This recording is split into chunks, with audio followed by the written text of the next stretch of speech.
आज हमारा 3 मुद्दों पर मुख्यतः प्रेस ब्रीफ था। उसमें पहला था आपदा प्रबंधन विभाग को लेकर हमारा जितना भी बाढ़ को लेकर तैयारी है। सेकंड था हमारा एसआईआर की एक्टिविटीज़ को लेकर, गतिविधियों को लेकर, जो कि निर्वाचन आयोग के मार्गदर्शन में हमारे ज़िला में जितने भी एसआईआर के कार्य किए गए हैं उसका ब्रीफिंग दिया गया। तीसरा हमारे ज़िला के लिए बहुत ही इंपॉर्टेंट एक प्रोजेक्ट था रक्सौल हल्दिया, जो रक्सौल हल्दिया एक्सप्रेसवे का जो अलाइनमेंट है उसका अप्रूवल को लेकर मीडिया को ब्रीफिंग दी गई है। वो एक्सप्रेसवे और बेगूसराय ज़िला में कहाँ से वो क्रॉस करेगा, साथ में गंगा के ऊपर जो पुल उसके थ्रू बनेगा, शामा मटिहानी पुल है, तो उसको लेकर भी पूरी ब्रीफिंग दी गई। जो तीनों इंपॉर्टेंट हमारे मुद्दे थे और इस समय हमारे प्रशासन का भी काफ़ी एफर्ट इन कार्यों में लगा हुआ है, उसी को लेकर आज की प्रेस ब्रीफिंग थी।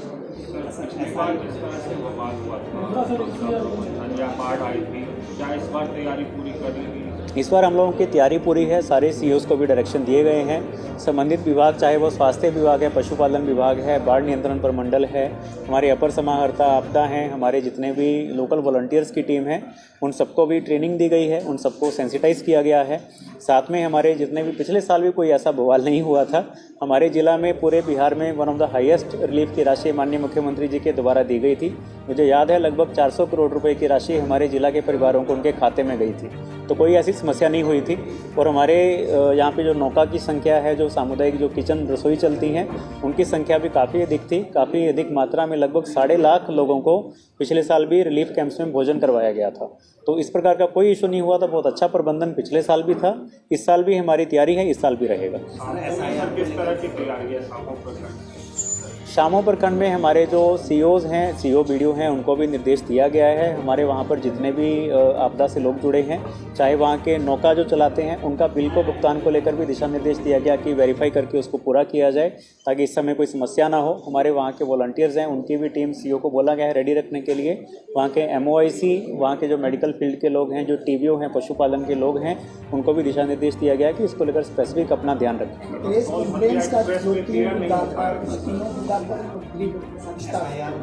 एसआईआर को लेकर आप लोगों को बता दिया गया है। हमारे जितने भी एसआईआर की एक्टिविटीज़ हैं लगभग पूरी कर ली गई हैं गन्ना प्रपत्र के कलेक्शन को लेकर, और हमारे बहुत ही अच्छी मतलब क्वालिटी के और बहुत ही अच्छे तरीके से काम हुआ है। सारे विधानसभा में हमारे लगभग 92.59% गन्ना प्रपत्र अपलोड हो चुके हैं।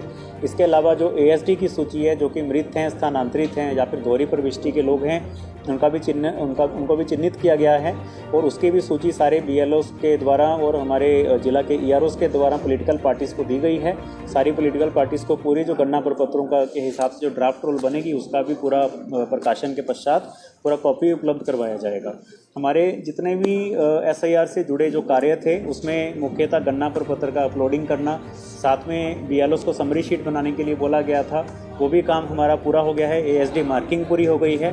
2003 की जो रोल है उसके हिसाब से जो हमारे आज के जो मतदाता हैं उसका मार्किंग भी हम लोगों ने पूरा कर लिया है। तो एसआईआर को लेकर कोई ऐसा मतलब इशू नहीं है। हमारे ज़िला में बहुत अच्छे से कार्य हुआ है, और आने वाले दिनों में हमारे मतदाताओं को एक बेहतर रोल मिलेगी, बेहतर एक मतदाता सूची मिलेगी, जिसमें कि एक्चुअल में जो लोग वहाँ पर रहते हैं उसका रिफ्लेक्शन होगा, और एक बेहतर पोल मैनेजमेंट के लिए जो बहुत ही एक महत्वपूर्ण और लाभकारी हम लोगों के लिए सिद्ध होगा है। क्योंकि निर्वाचन आयोग के दिशा निर्देश में 1200 इलेक्टर के हिसाब से बूथ बनाना है, तो हमारे ज़िला में 440 बूथ बड़े हैं। 2097 पहले थे, अभी वो कुल मिलाकर हमारे 2537 बूथ हो गए हैं, और हर विधानसभा में बूथ बड़े हैं। सबसे ज़्यादा चेरिया बरियारपुर और बखरी में बूथ बड़े हैं। हमारे सारे विधानसभाओं में 350 से ज़्यादा लगभग बूथ हो गए हैं। तो हमारे पर बूथ जो इलेक्टर की संख्या है वो कम हो जाएगी, ताकि उनको मतदान करने में सुविधा हो, लोगों से ज़्यादा दूरी ना हो। तो सारे बूथ पर जो एएमएफ की फैसिलिटीज़ हैं, जैसे पीने का पानी, शौचालय, लाइटिंग, रैंप की व्यवस्था, शेड की व्यवस्था, वो सारी चीज़ों का भी हम लोग लगातार मॉनिटरिंग कर रहे हैं, और आने वाले दिनों में सारे बूथ्स को उसी प्रकार से रेडी भी किया जाएगा। सर्वे में आंकड़ा बढ़ा है, लोगों का पॉपुलेशन क्या बढ़ा है? नहीं, आपका प्रश्न ही गलत है। इससे प्रश्न गलत है आपका। लोगों का संख्या जो है वो तो इतना ही है, लेकिन उसमें जो मृत हैं, जो स्थानांतरित हैं या फिर जो यहाँ पर नहीं हैं, उनका नाम उसमें से प्रॉपर नोटिस के बाद, विधिवत नोटिस के बाद वो हटना चाहिए। इसी वजह से ये कार्रवाई या एक्सरसाइज की गई थी।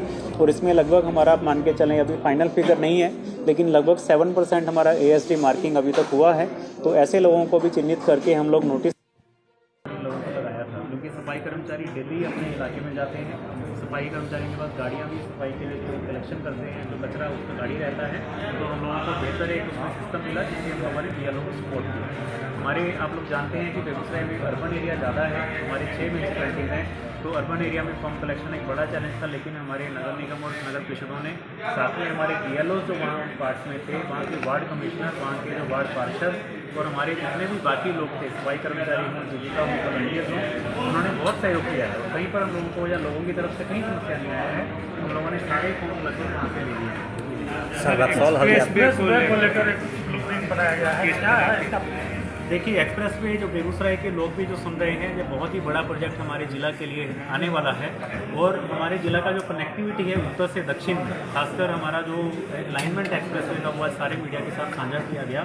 हमारे ज़िला के 6 प्रखंड मंसूरचक, भगवानपुर, बीरपुर, बेगूसराय, मटिहानी, शामली, इन ब्लॉक से ये क्रॉस करके निकलेगा। और गंगा के ऊपर तीसरा पुल हमारे ज़िला में जो बनने जा रहा है वो इसी का पार्ट होगा, मटिहानी और शामों के बीच में बनेगा। और हमारे ज़िला में जो पुल का जो इसका एक्सप्रेस वे का जो स्पैन है, ये लगभग 60 किलोमीटर का, 58 किलोमीटर का स्पैन है जो हमारे ज़िला को क्रॉस करेगा।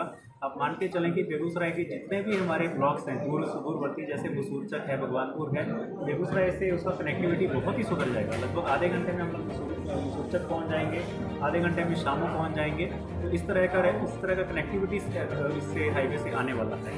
आपको ये भी पता होना चाहिए कि जब बिहार के 9 जिलों से क्रॉस करेगा तो रक्सौल से स्टार्ट करके, तो बेगूसराय के जो जहाँ के किसान हैं, व्यापारी हैं, जहाँ का जो स्टूडेंट्स हैं, छात्र वर्ग है, उनको अगर कहीं पर भी आना जाना है उसकी मूवमेंट में सुविधा मिलेगी।